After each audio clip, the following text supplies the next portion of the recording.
अब क्वेश्चन ये आता है कि इतना फ्री डाटा देकर भी वो इतना पैसा कमा कैसे रहते हैं। इसका सिंपल सा आंसर बताऊं, 2.5 लाख करोड़। मैं आदित्य शर्मा, फाउंडर ऑफ नाइक।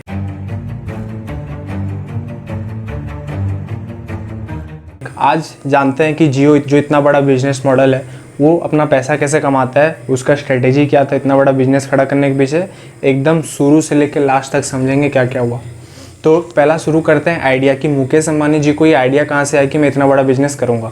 क्या हुआ, एक दिन जो उनकी बेटी है ईशा अंबानी, वो अपने कॉलेज के किसी असाइनमेंट में काम कर रही थी, तो उनको ना वो प्रोजेक्ट को सबमिट करने में बहुत प्रॉब्लम हुआ। सो वो अपने इस प्रॉब्लम को अपने पापा से शेयर किए। तो उनके पापा को ये समझ आया कि जब मेरी बेटी को ये प्रॉब्लम इतना है तो पूरे इंडिया में कितने लोग होंगे और कितना प्रॉब्लम हो रहा होगा सबको। सो ये प्रॉब्लम उनको समझ में आया। अब उनके जो बेटे हैं आकाश, वो भी आके बोलते हैं कि इंडिया का जो फ्यूचर है वो डिजिटलाइजेशन में है। एंड बाकी जो टेलीकॉम कंपनी से जैसे आइडिया हो गया, वोडाफोन हो गया, एयरटेल हो गया, इन लोग सब वॉइस कॉल्स पे खाली लड़ रहे हैं। तो इंडिया का जो फ्यूचर है वो डाटा में यही रिवोल्यूशन लाएगा एक्चुअल में। और ये डिस्कशन के बाद मुकेश अंबानी जी को ये समझ में आ गया कि इंडिया के डाटा में क्या क्या प्रॉब्लम है। जैसे आपका पुअर कनेक्टिविटी था, दूसरा हो गया आपका अनएफोर्डेबल प्राइस, थर्ड है हाई डाटा प्राइस, फोर्थ है अनरीचेबल टू एवरीवन, सब जगह तक नहीं पहुंचा। एंड जो बाकी टेलीकॉम कंपनीज था, एयरटेल, आइडिया और वोडाफोन, ये लोग 60 से 70% जो रेवेन्यू जनरेट कर रहे थे ना, वो बस वॉइस कॉल से कर रहे थे। डाटा सेक्टर एकदम खाली था। और ना मुकेश अंबानी ये भी जाने कि वर्ल्ड जहाँ पे 4G, 5G, 6G तक जा रहा था, हमारा इंडिया इतना पीछे क्यों रहेगा।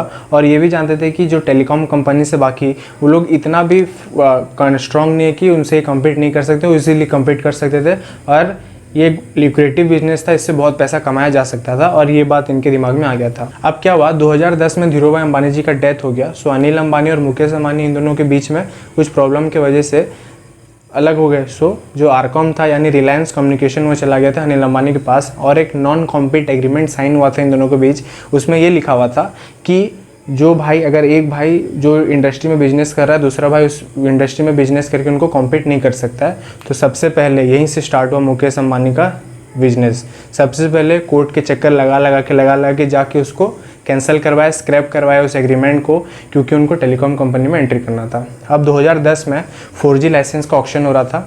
इन्फोटेल एक अहमदाबाद का कंपनी है, उसको ये लाइसेंस मिला। और जब ये न्यूज़ मुकेश अंबानी को पता चला, मुकेश अंबानी फ़ौरन पहुंच के 95% स्टेक्स उस कंपनी का खरीद लिया और अपने रिलायंस को पहला वो कंपनी बनाया जो कि 4G लाइसेंस, पूरे 4G स्पेक्ट्रम लाइसेंस मिला, जो कि पूरे 22 सर्कल का लाइसेंस उसके पास था, क्योंकि उनको टेलीकॉम सेक्टर में एंट्री करना था। और उसमें एंट्री करने के लिए टेलीकॉम सेक्टर में उन्होंने एक प्राइस भी दिया, वन टाइम प्राइस जिसको बोलते हैं, वो था 1673 करोड़ एंट्री फीस था उसका। अब आते हैं इनकी बिजनेस स्ट्रेटेजी पे। तो क्या हुआ, अदर टेलीकॉम कंपनी जितने थे उन लोग सब 2G 3G पे लगे हुए थे, क्योंकि उनके वो बर्डन था कि उनको 2G 3G चलाना है। लेकिन जियो के पास कोई बर्डन नहीं था, एकदम उनको डायरेक्ट उन्होंने 4G पे एंट्री किया। 2.5 लाख करोड़ उन्होंने इन्वेस्ट किया मुकेश अंबानी जी ने।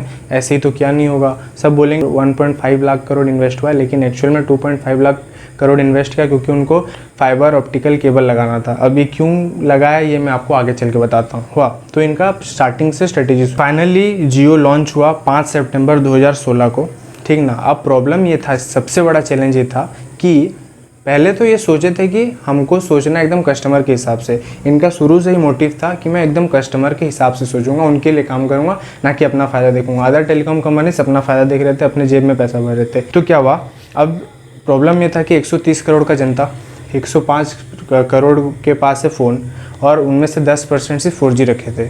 सो इन्होंने क्या किया, एक आधार कार्ड में 8 सिम देना फ्री में स्टार्ट कर दिया। एंड एक्टिवेशन फास्ट, यानी आप अभी लोगे 2 घंटे बाद आपका सिम एक्टिवेट हो जाएगा। ये एक स्ट्रेटेजी था, क्योंकि सब फ्री डाटा के लिए लें, और 6 मंथ के लिए फ्री कर दिया था डाटा, जैसे आप जानते हैं। पहले 3 मंथ के लिए, फिर 3 मंथ और एक्सटेंड कर दिया था। तो इनका स्ट्रेटेजी था कि सब 4G के पीछे भागें। अब लाइफ मोबाइल बहुत पॉपुलर हुआ था। क्या किए थे, बाहर से सस्ते में 4G फ़ोन को इम्पोर्ट किए एंड उसको थोड़ा ये करके उसको एक्सपोर्ट कर दिए।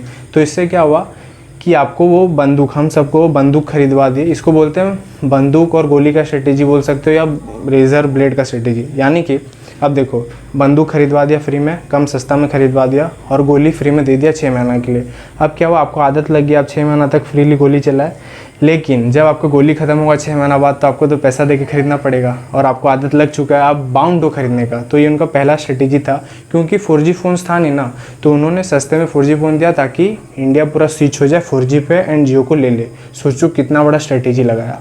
सो लोग 4G लाइफ फ़ोन के पीछे भागने लगे, क्योंकि वहाँ फ्री डाटा। अब क्या हुआ कि कंज्यूमर ही उसका मार्केटर बन गया था। कैसे, अब आपको पसंद आया, आप दूसरे को बोले अरे 4G ना फ्री दे रहा है, तो सब क्या हुआ, सब 4G के पीछे भागने लगे। अरे फ्री डाटा दे रहा है, उनको भी इस्तेमाल करना था, और जब वो फ्री में इस्तेमाल कर ले तो उनको आदत लग गया। सो वो बाउंड हो गए। जब चार्ज करने लगे पैसे, हर समय तो फ्री दे नहीं सकते ना, उनको भी तो कमाना है। तो जब वो पैसे चार्ज करने लगे तब उनको पैसा देना पड़ा। और इनका एक स्ट्रेटेजी था कि स्टार्टिंग में सबको फ्री दूंगा ताकि सब उसको यूज़ करने लग जाएंगे। तो 4G के जो सब्सक्राइबर्स थे बढ़ गए एंड उससे उनको बहुत बड़ा फ़ायदा हुआ। तो ये मेन स्ट्रेटेजी था इनके बिजनेस का। अब APPU के हिसाब से, यानी कि पर पर्सन पर मंथ कितना पैसा इन्वेस्ट करता है इस टेलीकॉम्स में, सो उसका जो एवरेज था वो था 129 रुपीज़ पर मंथ। एक person 129 rupees per month average उनका इन्वेस्टमेंट था। तो अब इनका प्लान आउट 2016 के इनके प्लान्स में जाते हैं। जियो के प्लान्स में क्या था, इनका जो सबसे पहला प्लान था वही 149 का था, और वो जिसको वॉइस कॉल्स यूज़ करना है वो 149 का रिचार्ज उसको करना पड़ेगा। एंड 149 के बाद डायरेक्ट आता है 499 का प्लान, क्योंकि इनका वो स्ट्रेटेजी था, वो अगर किसी को डाटा यूज़ करना है तो उसको डायरेक्ट 499 वाले प्लान को लेना ही पड़ेगा। एक्चुअली में ये फ्री SMS दे रहे थे, फ्री वॉइस कॉल दे रहे थे, डाटा का चार्ज कर रहे थे। सो इतना सब फ्री देते हुए भी ये ज़्यादा इनकम जनरेट कर रहे थे, जबकि बाकी टेलीकॉम कंपनीज उसका भी चार्ज कर रहे थे। अब क्वेश्चन ये आता है कि इतना फ्री डाटा देकर भी वो इतना पैसा कमा कैसे रहे थे। इसका सिंपल सा आंसर बताऊं, 2.5 लाख करोड़। अब क्या हुआ, एक्चुअली वो जो पैसा इन्होंने गुड इंफ्रास्ट्रक्चर में इन्वेस्ट किया, यानी कि फाइबर ऑप्टिकल केबल, उसी के हेल्प से ये इतना बड़ा गेम खेल रहे थे। क्योंकि देखो, फाइबर ऑप्टिकल केबल उसका जो स्पीड है ना वो है 40 TB पर सेकेंड, एंड बाकी जो टेलीकॉम कंपनीज थे उनका बस 4 TB पर सेकेंड। सोचो 40 TB पर सेकेंड वर्सेस 4 TB पर सेकेंड। क्योंकि बाकी टेलीकॉम कंपनीज का क्या प्रॉब्लम था कि उनका खुद का नेटवर्क नहीं था, नो ओन नेटवर्क, उनका ट्रेडिशनल टावर था, इधर उन्होंने टावर सब या सब रेंट पे लिया हुआ था। लेकिन जो अपना जियो था ये डायरेक्ट एंट्री मारा नया टेक्निकल, क्योंकि इनके पास बर्डन नहीं था ना। और जब तक ये लोग कॉम्पीट करते एयरटेल वोडाफोन वाले, क्योंकि देखो पहले तो हाई एक्सपेंस उनका हो चुका था उस सेटअप को लाने में 2G 3G का, दूसरा बहुत बड़ा एग्जिट बैरियर बन, गवर्नमेंट का हाई लाइसेंस रेगुलेशंस था, और इतना पैसा इन्वेस्ट करने के बाद उस चीज़ में उससे निकल के फिर नया इधर स्टार्ट करना नया टेक्नोलॉजी में एकदम नेक्स्ट इम्पॉसिबल था, उनको बहुत टाइम लग जाता।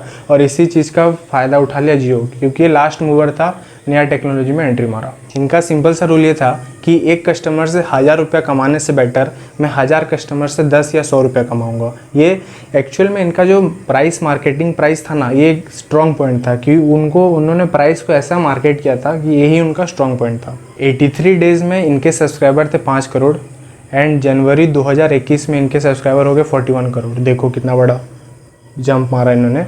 और पहले क्या होता था, जो लोग थे अपना नंबर सब बैंक में लिंक करके रखे हुए थे, सो उससे प्रॉब्लम ये होता था कि वही नंबर चेंज नहीं कर पा रहे थे। तो जैसे ही गवर्नमेंट ने पोर्टेबिलिटी लाया तब जियो का सब्सक्राइबर होना स्टार्ट हो गया, और आप देख रहे हो ना 41 करोड़ तक डायरेक्ट जाके पहुंचे, क्योंकि पोर्टेबिलिटी हो गया, वही सेम नंबर से दूसरा सिम ले सकता है इंसान। अब इंडिया का टोटल पॉपुलेशन 139 करोड़ और मोबाइल यूज़र 105 करोड़। तो एक मोटा मोटी एक कैलकुलेशन लेते हैं, अगर 105 करोड़ में से मान लो 50% से भी कम जनता अगर 4G इनका यूज़ कर और सिर्फ 200 रुपया पर मंथ देता है, ठीक ना, सिर्फ 200 रुपया पर मंथ देता है, 50% से कम, यानी पकड़ लो 50 करोड़ लोग अगर पर मंथ 200 रुपया भी देते हैं तो ये हो गया 10,000 करोड़, यानी कि एक महीना का 10,000 करोड़, और अगर एक साल का हो तो 1.25 लाख करोड़। इनका जो ट्रांजेक्शन है वो भी हिल जाता है इतने बड़े अमाउंट को देख के। 1.25 लाख करोड़ एक साल का मायने रखता है। और ये सब कम में लिया गया, इससे ज़्यादा उनका इनकम जनरेट होता है, लेकिन ये मैंने एकदम हार्डली जितना कम से कम पॉसिबल है उतना बड़ा कैलकुलेशन लिया है। अभी जो वार चल रहा है ना, सिर्फ जियो और एयरटेल के बीच में चल रहा है। कैसे, जियो का जो यूज़र है अभी देखो टोटल है 41 करोड़, और जो एयरटेल के यूज़र हैं वो लोग हैं 34 करोड़ हुआ। जियो के जो एक्टिव यूज़र्स हैं वो हैं 79%, और जो एयरटेल के एक्टिव यूज़र हैं उन लोग है 97.4%। तो जियो के टोटल हो गए 32 crore active users and Airtel के हो गए आपके 33 करोड़ एक्टिव यूज़र। तो एयरटेल भी कहीं ना कहीं पीछे नहीं है, एयरटेल भी साथ में हेड टू हेड चल रहा है। देखने में बड़ा मज़ा आएगा कि आगे चल के कौन बाजी मारने वाला है। अब जियो जितना भी डेवलपमेंट अभी इंडिया में हुआ है ना, मेरे हिसाब से कहीं ना कहीं जियो का बहुत बड़ा हाथ है। नेटफ्लिक्स का जो सीईओ थे वो बोले कि नेटफ्लिक्स इतना ज़्यादा पॉपुलर नहीं था इंडिया में और बाकी ओटीटी प्लेटफॉर्म्स भी, लेकिन ना जब से जियो आया है तब से ये बहुत बूम, इनका सेक्टर को भी बहुत बड़ा बूम मिला है। देखो कैसे कि जहाँ पे हम लोग 150 पोजीशन में थे डाटा यूसेज में, अब हम लोग टॉप 10 में आ गए हैं। और 2015 से लेके 2019 में 95% ग्रोथ हुआ है डाटा यूसेज पर पर्सन का यहाँ पे इंडिया में।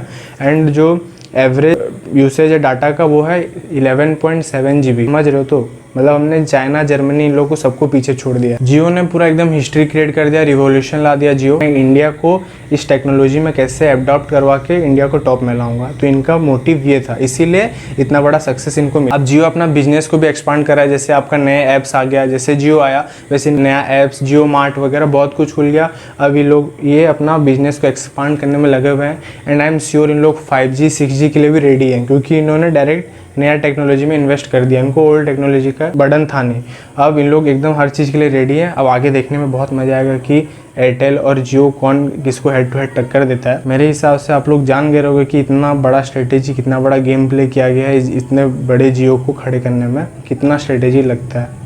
इसी के साथ वीडियो ख़त्म करते हैं। अगर आपको और किसी भी टॉपिक में जानना रहेगा ना, नीचे कमेंट बॉक्स में लिख देना, मैं बना के दे दूंगा।